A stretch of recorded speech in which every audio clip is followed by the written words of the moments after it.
basically we're looking at 4 different levels of reading. So the first level is directly stated information.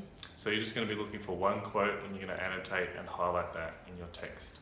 Next to it, you're just going to write something really simple, like what is actually being stated. So you're not going to rephrase the question, but you're going to add a little bit more information about what you found from that quote.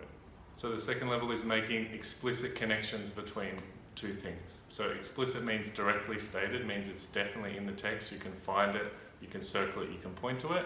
And so for this level, you're going to find another section, another quote, and you're going to link it to the earlier quote to make a connection, to make a new piece of information, more than just the 2 things that you've gathered. The third level is understanding implicit information. So this is something that is much harder to quote because you're essentially reading in between the lines. You're trying to find something that isn't directly stated. So you might ask yourself questions like, where are we at the moment?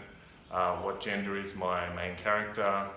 Those sort of questions, the things that might not be explicitly, directly understood and explained, but things that are within the text and within your understanding of the text. The fourth level is the most difficult, and it's making connections beyond the text. So you're highlighting a section or a quote or a paragraph or a passage, and then you're trying to think about how this relates to your personal experience, how it relates to the broader world, how it relates to another book you've read, another film you've read.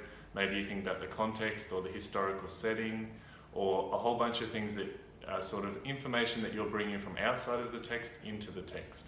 So you're not just making connections like in the previous steps, but you're adding in something that isn't directly explained in the text. So let's say, I don't know, the word segregation is added. You might remember from history something that you learned about segregation and talk about that.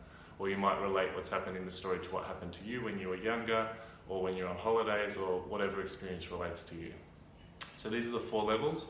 We think it helps you understand the different types of reading that you can perform as you read a text, and it should help you to become a little bit more explicit about what's happening in your brain as you read.